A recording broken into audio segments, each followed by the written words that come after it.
A big male like this one can dive to 30 meters and hold his breath for half an hour.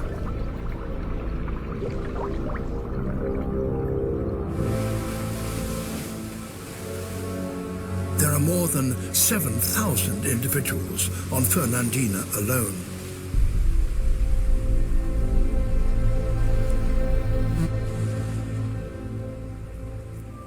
And by bringing nutrients from the sea to the land, the iguanas help other animals to survive here too. Crabs feed on dead skin on the iguana's back and, in turn, provide a welcome exfoliation service.